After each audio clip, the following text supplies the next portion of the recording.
Hello my audience! Today I have a vlog for you. Today I'm here in the library again and I have my New writing equipment over here.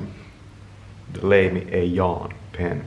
And this vlog starts with my writing and my thoughts about it. Yeah, this fountain pen, the Leimi A, like man, this is good. Like man, holy shit, with this Leimi notebooks, you know. Like this is a freaking good combination and you can get this for only like something like 60 euros. You can get freaking amazing writing equipment, holy shit. I wrote this story about a man and his girlfriend and how they broke up and then he meets meets in a train his friend, and his friend never has had a girlfriend, you know, so he just says to the man when he tells that, yeah, I broke up with my girlfriend, he just tells the guy, the friend, that yeah, I have never had one. So here's the lines. This guy had been living with what I had been going through for weeks all his life. How are you even alive anymore, I asked. And I was also reading a book called Dangerous Rhythms by T.J. Stone. And he was talking about the 1920s and the 1930s jazz. Jazz and the Underworld, Dangerous Rhythms, T.J. English. A review will be coming up. And he talked about how in the jazz world the drugs that were originally actually not even outlawed, like weed, heroin, that kind of stuff, started to fluctuate around the jazz clubs. And I didn't even know this, but weed was actually not illegal until 1930s. And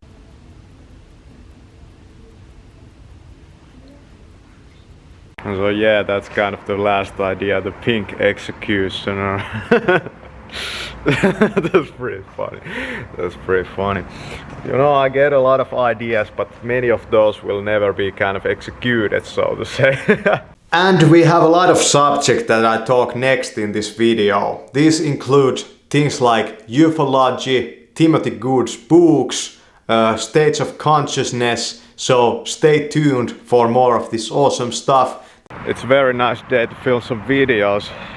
There's no wind and these couple of days have been just like that. There has been zero wind. That's great.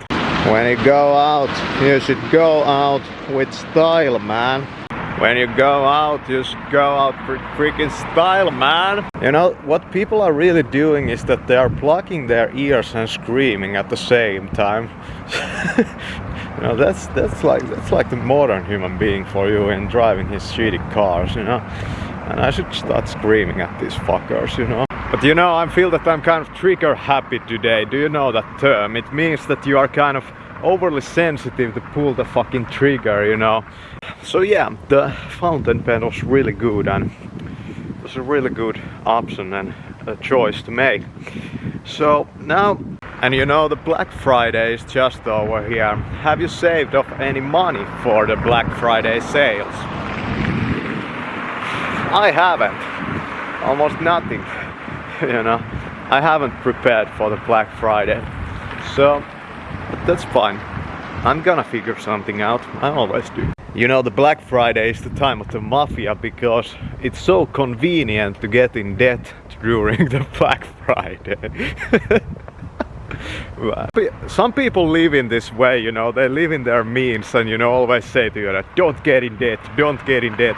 But I'm gonna say to you that just get in fucking debt, you know. You won't ever get the stuff you want without getting in debt, you know. So get fucking in debt and like go through that. You're gonna live so much a better life, you know. So just get in debt. Fuck, who cares? So I'm kind of breaking a new ground over here in my research also. And I'm reading a book by Timothy Good. And Timothy Good is a ufologist or ufologist. UFOlogist, you know. And I read the book half through, the book called Earth by Timothy Good yesterday.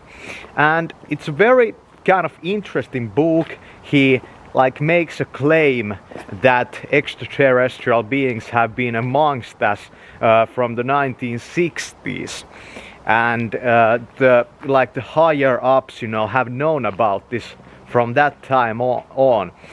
But I'm not really sure about that.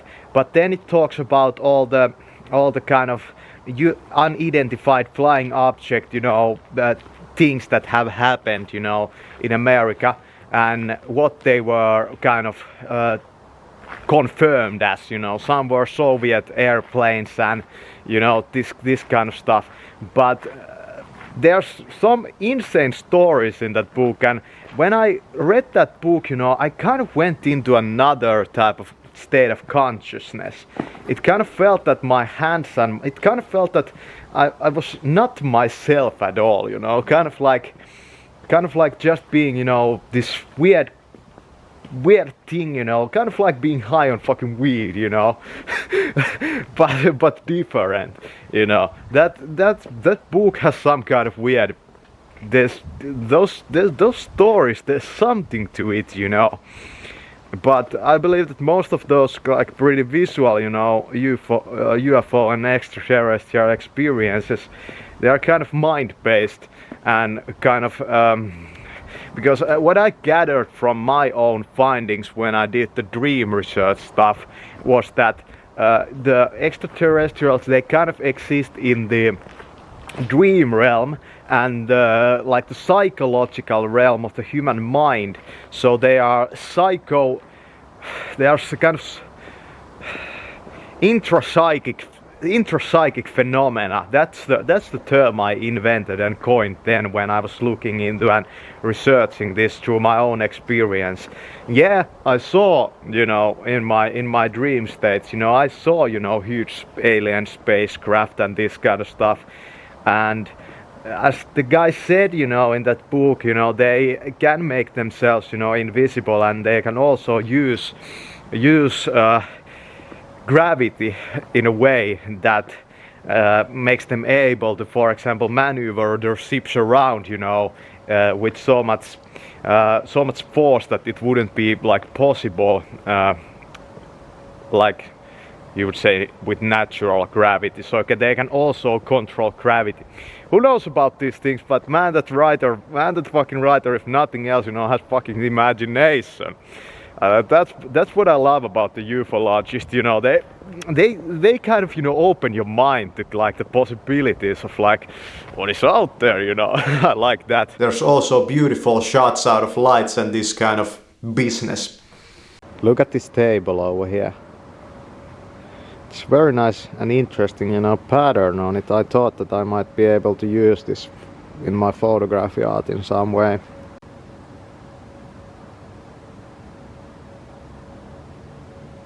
So in my current art, you know, it's more about how can I use this picture in my art making, and not so much about what it is as.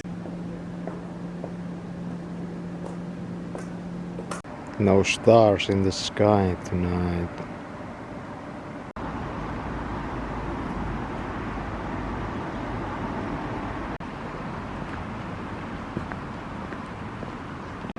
Hey, I found a store that sells this stuff, you know. I have been using products from this brand for the longest time. I didn't know that they still sell this in this town. I also have water bottles over here. Get your fucking water bottle. Shadow over here is really nice. Look at these reflections over here. Let's take some pictures. Here's a ship with some LED lights.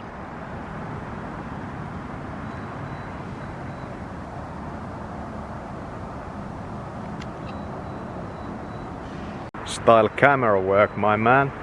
So I don't know if just for some reason, you know, hey, this money.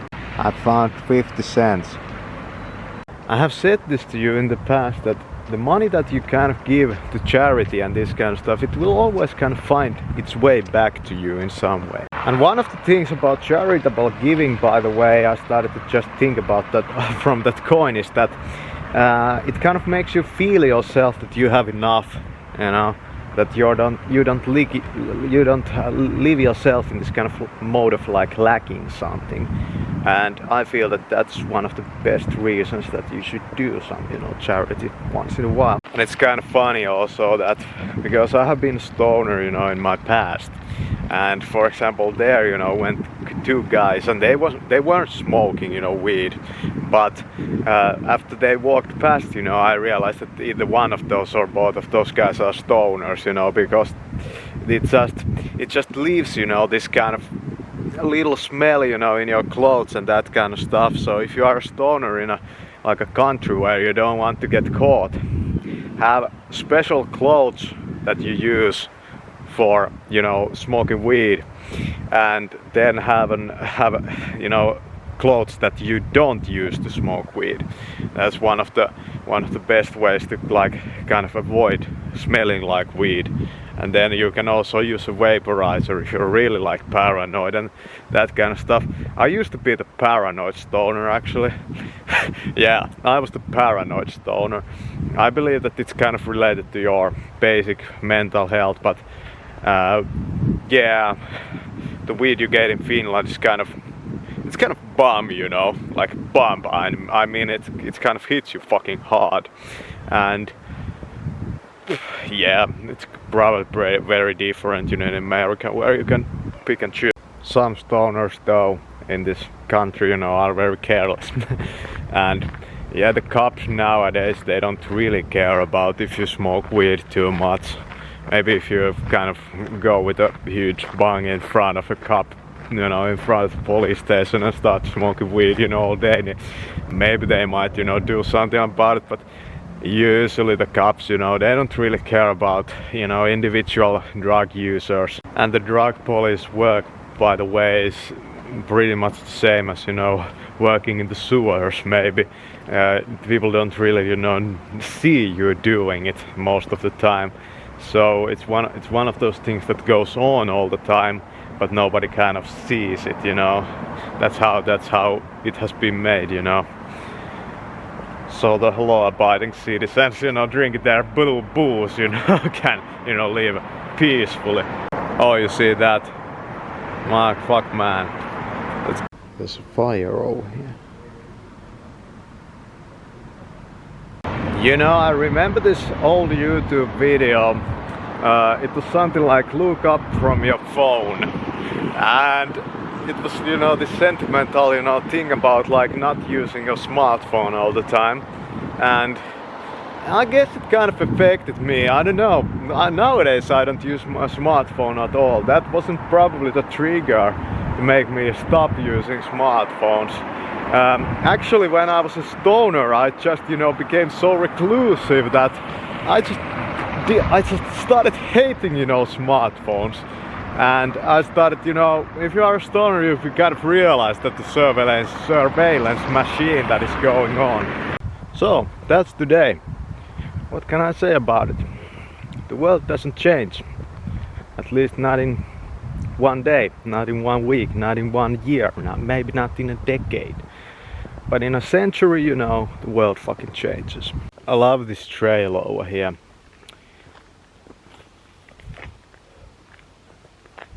I sing here pretty often, you know, and in the night time, you know, this street, I don't know what it is, but there's kind of a, it's not a mountain, it's just a, you know, cliff over there. And in my past, you know, I gained some kind of enlightenment experiences through meditation actually there. And nowadays, you know, I have been walking this road usually in the night time and singing. And you know, I have like felt and fallen into this huge like states of like, it feels like demonic possession almost. Like the nature spirits around this part, you know, they're really strong, you know. Like I don't know what it is about this town, I mean this part of the town, but Carlos Castaneda talked about power spots. Those spots with a lot of spiritual, you know, condensed energy, and each time like master goes to a power spot and leaves his imprint on it, you know, then it kind of brings the spirits closer to that spot, and they kind of gravitate towards those places. And I can exactly like notice that from this street over here, that this forest, you know, it has some kind of, you know, magical force around it.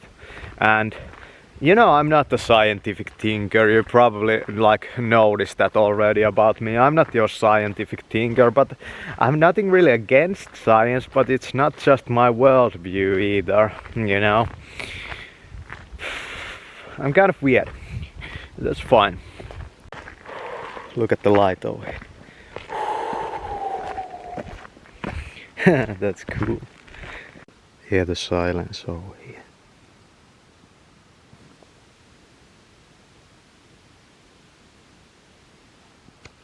That might also be the reason why it's so good to sing over here, the silence. Yeah. Singing is one of those things that it's kind of something that you do when you go somewhere where nobody will hear you, and then you bring it back, so to say. You bring it back with you, the songs. Look at that reflection over there. Wow. I remember all the nights that I used to cycle over here, and I looked at the light so much, the shadow, you know, like I have so much of this kind of deep understanding of seeing, you know, not just looking into things. And that's also one of the things that Carlos Castaneda kind of taught, that you have to learn how to see, that you have been just looking up to this point. And there's something called the modes of seeing. The modes of seeing. And that's related to consciousness. So the levels of consciousness are really the modes of seeing. But seeing is more than just seeing with the eyes, you know. That's related to consciousness.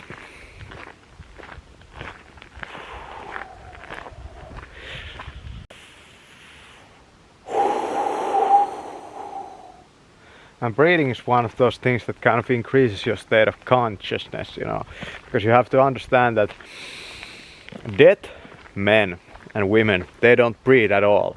And if you breathe shallow, your state of consciousness is closer to 0 than closer to 1000. So it's all about that breathing. And what you breathe, if you go to some freaking, I don't know, like Bombay, and breathe in that video smog, you know, with all the exhaust fumes and all the pollution, and you go there like some yogi, you know, that's probably not so good of an idea, you know. You have to find that clean air. And it might be kind of hard to actually, like in the modern world, to find that clean air. And with the modern human being, I also like see this kind of seeking for excitement and seeking for all kinds of stimulation. And there are very few people that would kind of go out of their way to like look for clean air, clean water, you know, clean food even.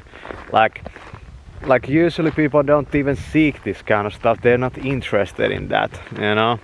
They're more interested in, you know, excitement and altering their state through some way, you know. Or like living in some like virtual reality type of, you know, situation. Like most of these people, they live in complete illusions, you know. And yeah, like this society is going to fucking shit, you know. Fuck, man. So that's the vlog for you. I hope you enjoyed it, and I hope you click the thumbs up button over there.